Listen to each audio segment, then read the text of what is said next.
எல்லாருக்கும் மகிழ்ச்சியான ஒரு வணக்கம். சரிங்களா? இந்த புத்தாண்டில் நான் சொல்ல வேண்டிய ஒரு முக்கியமான ஒரு விஷயம், போன 2023 நான் பார்த்த சில அனுபவங்கள், இதெல்லாம் நிறைய பேச வேண்டியது இருக்குது. சரி, இது யாருக்கெல்லாம் பொருந்தும் இந்த வீடியோ அப்படின்னா, ரொம்ப அடிமட்டத்தில் இருக்கக்கூடிய ஒரு பணம் அப்படிங்கிறது லைஃப்பில் ரொம்ப சிரமப்படக்கூடிய, நிதி நிலைமையில் ரொம்ப சிரமப்படக்கூடிய நபர்கள், ஸோ அன்றாட தேவைகளை பூர்த்தி செய்ய தடுமாறுகிற நபர்கள். அப்புறம் பார்த்திங்கன்னா, நான் ஏற்கனவே வேலை செய்கிறேன், ஆனால் இன்னும் கொஞ்சம் பணம் பத்தலை, அந்த பணம் பத்தலை, ஒரு அடிஷ்னலாக ஒரு வேலை இருந்தால் நல்லாயிருக்கும் அப்படின்னு நினைக்கக்கூடிய நபர்கள். இவங்களுக்கு எல்லாத்துக்கும் இது பொருந்தும். யாருக்கு இது பொருந்தாதுன்னா, எனக்கு ஏற்கனவே நிறையா பணம் இருக்குது, அதனால் எனக்கு ஒன்றும் பிரச்சனை இல்லை அப்படின்னு நினைக்கிறவங்க, இதுக்கு இந்த வீடியோ அவங்களுக்கு பொருந்தாது. அதை நான் இப்போவே சொல்லிடுறேன். ஓகே, என்ன அப்படின்னா, நம்ம நிறைய பேர், நான் நிறைய டைமு பார்த்துருக்குறேன், ரொம்ப பணம் கஷ்டத்தில் இருக்கிறாங்க, பணமே இல்லை, கேட்டால் எங்கே பார்த்தாலும் கடன் வாங்குறேன்றாங்க. ஏன்னா ஒரு ஹாஸ்பிட்டலில் நான் ஒரு இன்சிடெண்ட்டை நான் பார்த்துருந்தேன். அது ஒரு பெரிய வியாதி. அது குணம் பண்ணணுன்னாக்கா, சரி பண்ணணுன்னா எப்படி பார்த்தாலும் ஒரு 4-5 லட்ச ரூபா அதுக்கு பணம் தேவைப்படும். அது கம்மியாலாம் பண்ண முடியாது. அப்படிப்பட்ட வியாதி நிறைய பேருக்கு இருக்குது. அந்த வியாதி பார்த்திங்கன்னா நிறைய பேருக்கு இருக்குது. அதுலேயும் குறிப்பாக பார்த்திங்கன்னா, பணம் இருக்கிறவங்க ஓகே சமாளிச்சுக்குவாங்க, பணம் இல்லாதவங்க என்ன செய்வாங்க அப்படின்னு ஒரு பெரிய கேள்வி இருக்குது. இந்த நேரத்தில் தான் என்னன்னாக்கா, நிறைய பேர் ஒரு ஃப்ரீ அந்த மாதிரி ஒரு ஸ்கீம் இருக்குது பார்த்திங்களா. ஸோ நம்ம மோடிஜி கொடுத்த ஸ்கீமு ப்ளஸ்ஸு நம்ம கலைஞர் காப்பீடு திட்டம், இந்த மாதிரி ஒரு ஸ்கீம் இருக்கு இல்லையா. இந்த ஸ்கீமில் ட்ரீட்மெண்ட்டை எடுக்கணும் அப்படின்னு வரும்பொழுது அங்கே நடக்கக்கூடிய சில விஷயங்கள் என்ன அப்படின்னா, இது எல்லாருக்கும் நான் சொல்லலை, ஒரு சில இடத்துல இதுமாரி நடக்குது.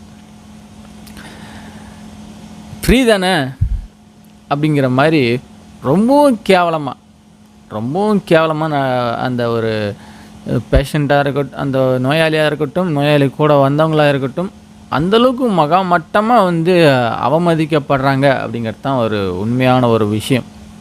இதை மறுக்கவே முடியாது. ஒரு சில இடத்துல இந்தமாரி நடக்குது. எல்லா இடத்துலையும் நான் அதை குறை சொல்லலை, ஒரு சில இடத்துல. அதே போல் வேறு இன்னும் சில விஷயங்கள், இது மட்டும்தானா, பணம் இல்லாதவங்க வாழ்க்கையில் இது மட்டும்தான் நடக்குதா அப்படின்னு கேட்டால் இல்லை. இது ஆமாவா இல்லையா அப்படிங்கிறது அந்தந்த இடத்துல அந்தந்த வலி வேதனையை அனுபவிக்கக்கூடிய நபர்கள் இப்போ கூட இருக்கலாம், இந்த வீடியோவை பார்க்குற தருணத்தில் கூட இருக்கலாம், சொல்ல முடியாது. ஏன்னா பணம் அப்படிங்கிறது அந்த அளவுக்கு வாழ்க்கையில் உங்களுடைய உயிர் மூச்சு எந்த அளவுக்கு இருக்கோ அதுக்கு நிகரானது பண தேவை. இது யாராலையும் மறுக்க முடியாது. சரிங்களா? ஓகே, இன்னொன்று, நிறைய பேர் பார்த்திங்கன்னா பணத்துக்காக ஓடிக்கிட்டு இருப்பான், அங்கேயும் இங்கேயும் ஓடிக்கிட்டு இருப்பான், ஆனால் பார்த்தா பணமே இருக்காது, ஆனால் செலவு மட்டும் ஆகிட்டு இருக்கும். இன்னொரு கேட்டகரி அப்படின்னா, எனக்கு வேலைலாம் வாங்காத, எனக்கு வேலைலாம் செய்ய முடியாது, வேணுன்னா கேட்குறியா, கடன் வாங்கி ஒரு 2 லட்சமோ 3 லட்சமோ பணத்தை வேணால் கட்டுறேன், எனக்கு மாதம் இவ்வளோ வரணும், இல்லை டெய்லி இவ்வளோ வரணும் அப்படின்னு சொல்லிட்டு இப்படி ஒரு சில கேட்டகரி நடமாடிட்டுருக்கு. ஆனால் கடைசியில் அவங்களுக்கு என்னமோ கிடைக்கிறது என்னமோ பெரிய ஏமாற்றம் தான். அது நிறைய போயிட்டுருக்கு. அதெல்லாம் துணிஞ்சு செய்வாங்க. ஒரு 2 லட்சமோ 3 லட்சமோ கட்டுங்கன்னா, அது அந்த நேரத்தில் இருக்கிறத அவுத்து விற்று கூட கட்டுவாங்க. ஆனால் இறங்கி வேலை செய்யுங்க அப்படின்னாக்கா தான் அவங்களுக்கு முடியாது. ஏன்னா அந்த அளவுக்கு சோம்பேறித்தனம். ஏன் இப்படி இருக்கிறாங்க அப்படின்றது தெரியல.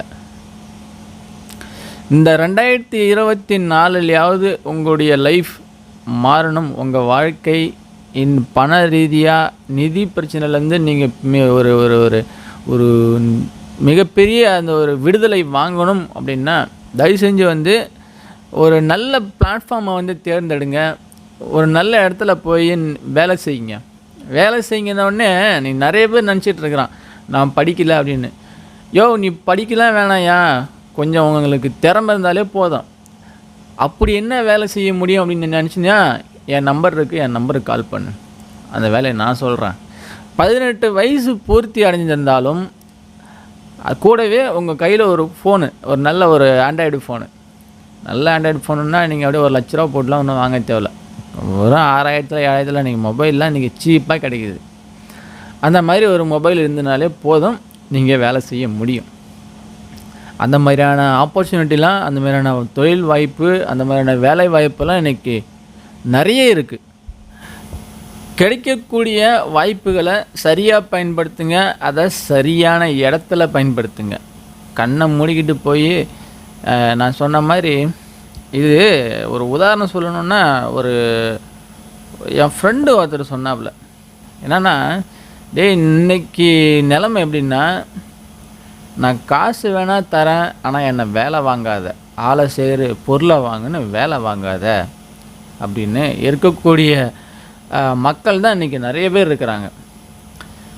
ஒரு 2 வாரத்துக்கு முன்னாடி பார்க்குறேன், ஏதோ ஒரு ஏரியாவில் 1,200 கோடியோ 1,300 கோடியோ எவனோ ஒருத்தன் ஏமாற்றிட்டு போயிட்டான் அப்படின்னு சொல்லிட்டு அந்த படத்துக்கு செருப்பு மாலை போட்டு அவனை அடித்து கதறி கிடக்குறாங்க. ஆனால் அன்னைக்கு அவன் எடுத்துகிட்டு ஓடினவன் நல்லா ஜாலியாக இருப்பான். அவன் ஏதாவது வெளிநாட்டில் இருப்பான். நீ என்ன பண்ணுவ தெரியுமா, ஒரு 4 நாள் உக்காந்தி அழுவ.